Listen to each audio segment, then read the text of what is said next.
Emily here again from Move Studio and True Core Pilates. Just wanted to give you guys another workout, a different variety of something to do at home. We had a mat video that was already posted, so if you haven't seen that already, check that out. And if you're looking for something a little more strength-based, a little more challenging, get your heart rate up, we're going to give you this exercise. I'll show you the 12 exercises in a second. They're meant to be done in succession, like this song, The 12 Days of Christmas. So you'll do the first exercise, and then you'll do the second exercise and the first exercise. And then you'll do the third one, the second one, and the first one, and so on and so forth. So by the time you've done this entire workout, you'll have done the first thing 12 times. You'll have done the 12th thing only one time at the very end. So I'm gonna go ahead and show you what we're doing today.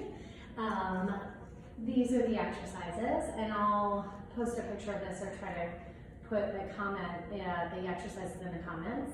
But that's what we're going to be working on. So, without further ado, the first thing on our list is a plank. I have a mat here. You could use a towel. You could use your floor at home. I also have a box.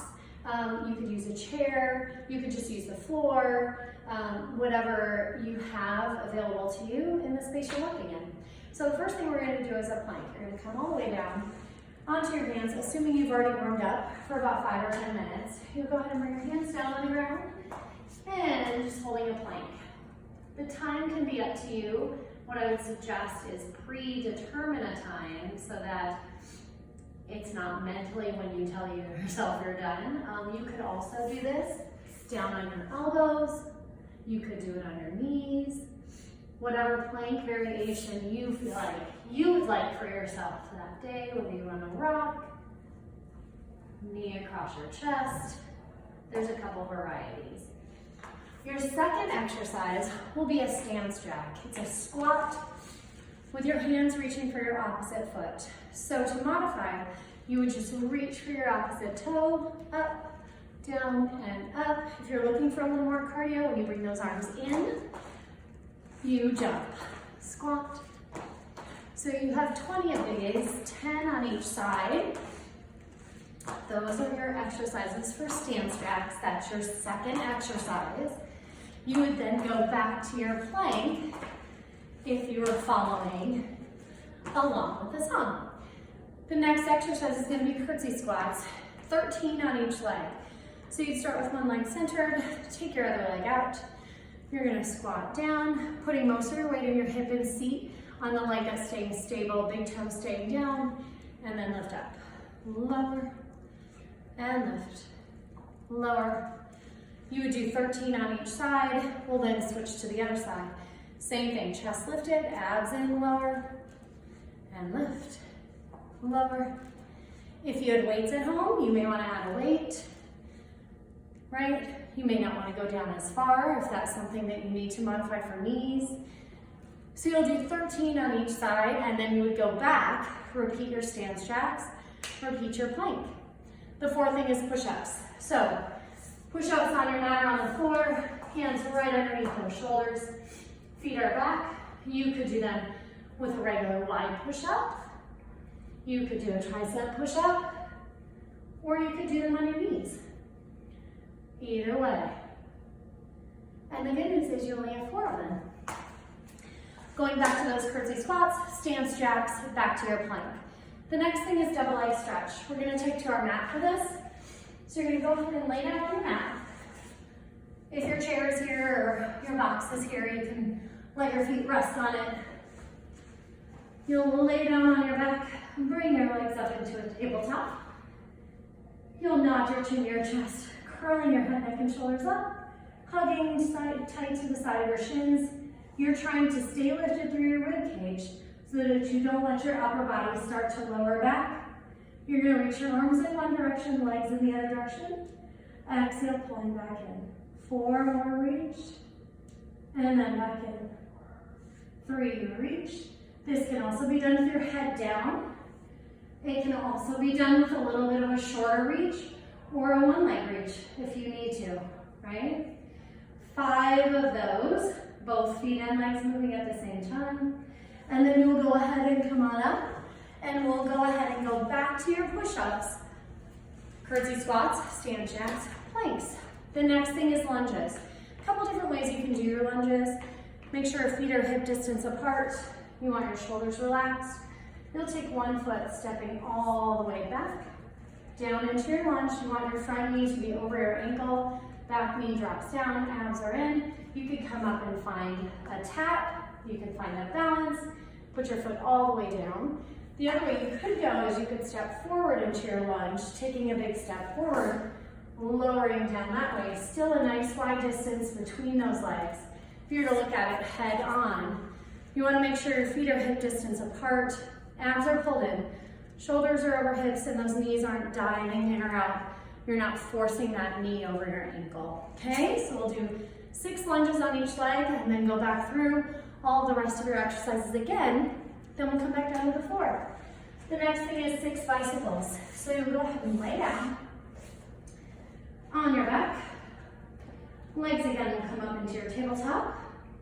You'll lift your head, neck, and shoulders, bringing those hands to help rest behind your head, head pressing into your hands, not yanking into your neck.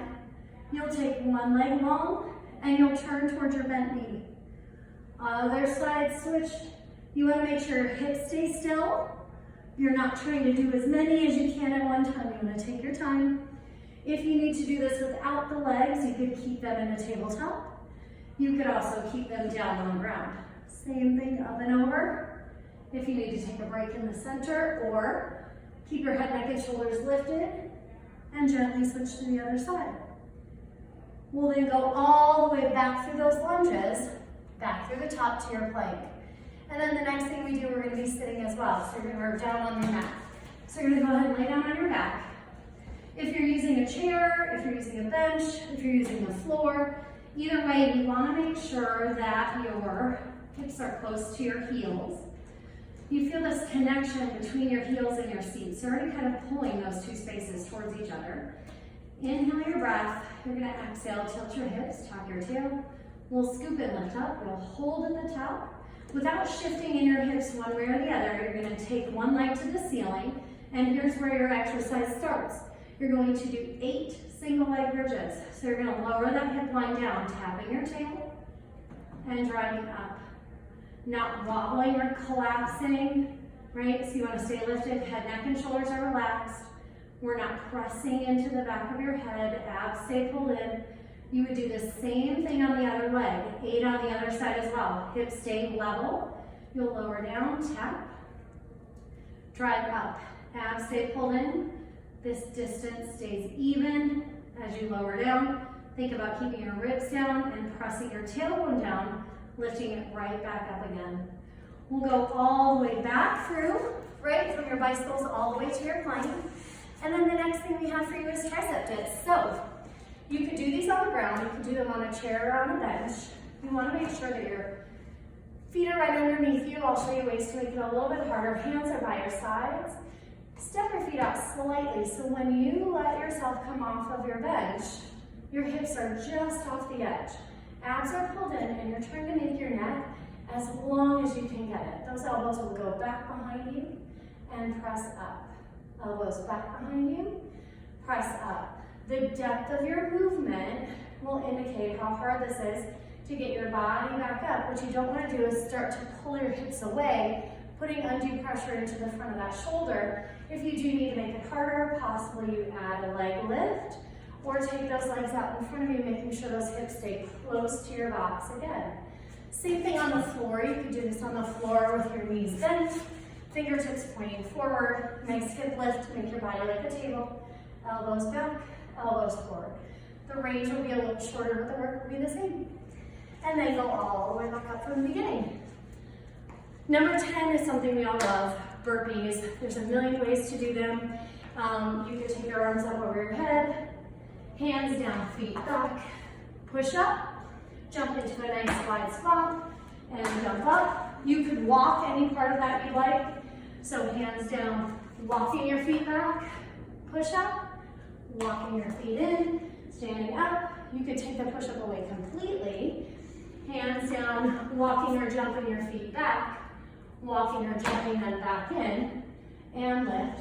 You could even do them on your chair or on your bench. if that was something that you needed to do, either walking, right, in, and standing up, or hands down, jumping your feet back, jumping back in, and standing up. You have 10 of those. And then we're coming back down to your mat for number 11. So go ahead and lay back down.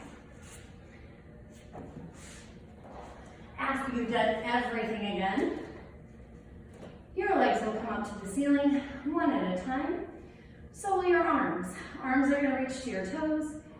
Inhale your breath, you'll lift your head, neck, and chest on your exhale, tailbone staying down.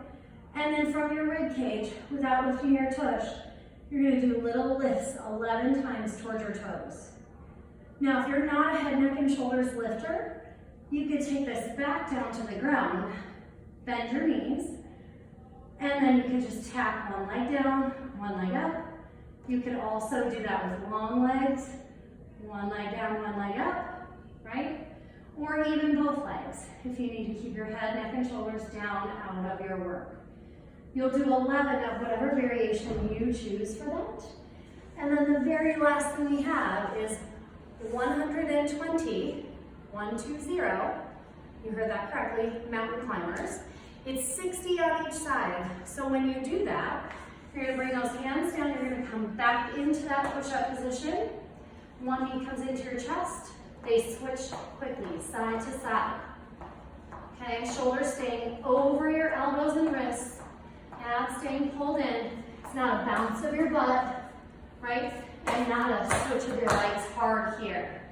Again, if you need to, you could always come back over onto your box or onto your chair. Same thing here. It'll give you a little more support for your upper body. Or you can always cut the number in half and do them slowly. Whether on the floor or on your box. You want to make sure you take breaks if you need it. You don't have to do all 60 sets or 120 reps all at once. So take your time. Everything should make you feel good head to toe. If you have any questions, send us a comment. You can always go to our website or any of our social media pages, movestudio pilates.com. Thanks guys for your day.